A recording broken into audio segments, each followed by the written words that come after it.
atau substansi dari nilai-nilai Pancasila itu lebih mudah dipahami. Namun di tengah globalisasi, bagaimana Indonesia mampu menjadikan Pancasila sebagai jati diri dan eksistensi Pancasila harus terus dijaga di tengah era globalisasi untuk menjaga segala potensi ancaman bagi negara melalui implementasi nilai Pancasila.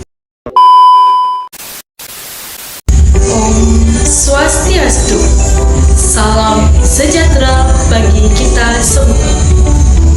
Halo semuanya, selamat malam. Perkenalkan, saya Nilo Ayu Astuti dari kelas 11-3 absen 34. Yang dimana pada kesempatan kali ini saya akan menyampaikan ulasan mengenai artikel berjudul Tantangan Pancasila sebagai Ideologi Negara di Era Digitalisasi. Yang dimana video ini dibuat untuk memenuhi tugas pada mata pelajaran pendidikan Pancasila. Yang pertama, apa yang dibahas pada artikel tersebut?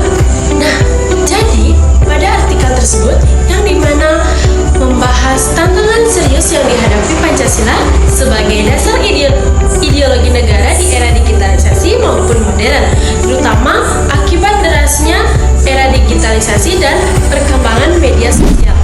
Yang dimana seperti contoh tantangan atau challenge, yang dimana ini itu mengangkut bagian menunjukkan berbagai tantangan yang muncul di era digital yang dapat mengancam persatuan dan nilai-nilai Pancasila. Yang dimana itu poin-poin utama radikalisme itu yaitu penyebaran ideologi ekstrim dan poin hotnya itu yaitu berita palsu untuk informasi yang tidak benar. Poin narkoba atau pornografi yaitu ancaman konten negatif. Individualisme itu kecenderungan mementingkan diri sendiri, sedangkan polarisasi itu perpecahan kelompok di masyarakat. Dan visual digambarkan melalui anak muda yang sibuk dengan gawai masing-masing, dikelilingi oleh kata-kata tantangan tersebut dengan lambang Garuda Pancasila di tengah yang melambangkan nilai-nilai terancam. Yang kedua, kenapa bisa terjadi permasalahan tersebut? Nah, jadi permasalahan tersebut itu terjadi karena adanya dampak negatif yang dimana teknologi digital ini tidak diimbangi dengan kemampuan filter informasi, yaitu seperti contoh persebaran hoax dan disinformasi yang dimana ini itu media sosial membuat berita bohong dan cepat tersebar sehingga mengancam persatuan dan menguras kepercayaan publik. Yang kedua, polarisasi dan individualisme yang dimana ini itu adanya echo chamber yang memperkuat perbedaan pendapat dan mengikis nilai gotong royong serta kebinekaan. Yang ketiga, masuknya teknologi alternatif. Nah, jadi yang dimana ini tuh akses informasi tak terbatas mempermudah penyebaran teknologi yang bertentangan dengan Pancasila seperti radikalisme dan eksetrisme. Yang keempat, degradasi etika dan moral. Nah, jadi yang dimana ini kebinekaan berekspresi sering disalahgunakan untuk truth speech dan perilaku informal. Yang kedua, penyebab atau cause, yaitu yang dimana tema ini mengangkut bagian mengidentifikasi faktor-faktor yang menjadi penyebab munculnya tantangan tersebut. Di poin utama yaitu regulasi terlalu jarang, yang dimana terlalu longgar atau sedikit, yaitu kurangnya aturan atau penegakannya efektif untuk mengendalikan arus informasi dan konten negatif. Yang selanjutnya ada pendidikan kurang merata atau menarik, yang dimana kurangnya pendidikan yang memadai atau kurangnya daya tarik dalam penyampaian nilai-nilai sehingga masyarakat rentan terhadap pengaruh negatif digital. Yang terakhir itu ada visual, yang dimana digambarkan dengan seorang pria ataupun mungkin tokoh pemerintah ataupun didik yang menunjuk pada retakan di dinding yang memperlihatkan anak-anak yang belajar menyiratkan bahwa masalah muncul dari celah dalam sistem regulasi dan pendidikan.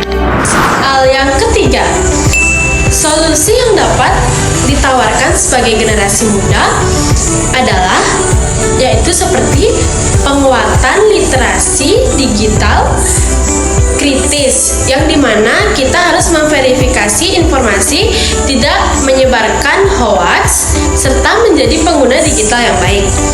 Yang kedua ada produksi konten kreatif berbasis Pancasila, yang dimana ini itu membuat konten positif dan menarik yang menciptakan nilai-nilai toleransi, persatuan maupun gotong royong. Yang ketiga itu ada membuat komunikasi digital positif, yang dimana bergabung atau membuat komunitas yang mendukung persatuan, anti hoax, dan toleransi. Selanjutnya ada yang nomor 3, yaitu yang dimana solusi atau solution, yang dimana tema ini itu bagian ini menawarkan solusi untuk menghadapi tantangan digital tersebut. Poin-poin utamanya yaitu konten kreatif dan positif, yang dimana mendorong pembuatan dan penyebaran konten yang membangun, mendidik dan sesuai dengan nilai-nilai luhur. Yang kedua ada poin perlindungan atau digital style, yang dimana digambarkan dengan seorang pria yang menawarkan perisai digital yang melambangkan upaya perlindungan dan edukasi dalam memanfaatkan teknologi. Yang terakhir ada visual, yaitu seorang pria yang dimana memegang perisai digital yang melindungi sekelompok anak muda yang kini fokus pada konten positif dan edukasi bersama. Nah, jadi yang terakhir itu ada kesimpulan. Jadi menurut saya itu yang dimana era digital ini adalah pedang bermata dua bagi Pancasila, yang dimana ia membawa tantangan berupa penyebaran hoaks, polarisasi, dan degradasi moral. Yang dimana namun era digital juga memberi kesempatan bagi generasi muda untuk menjadi penggerak Pancasila, menjadi literasi digital, konten positif, dan komunitas yang membangun persatuan. Yang dimana dengan demikian Pancasila ini tetap dapat menjadi ideologi yang relevan, hidup, dan adaptif terhadap perkembangan zaman.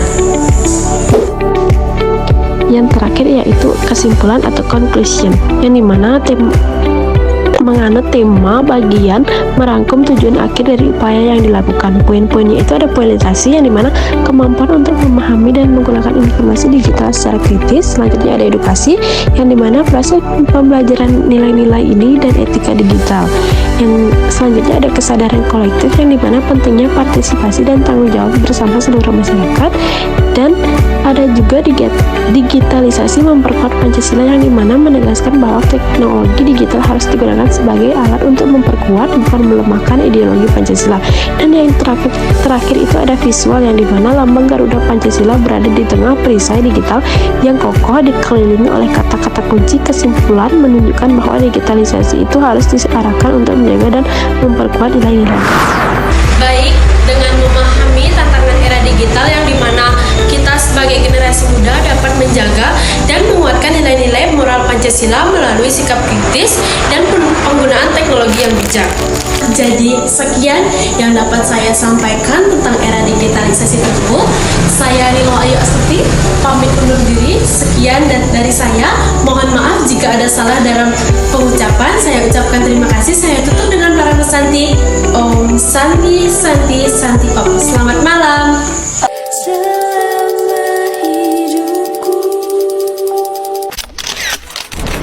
The Pancasila. Pancasila itu Pancasila. Pancasila berujuk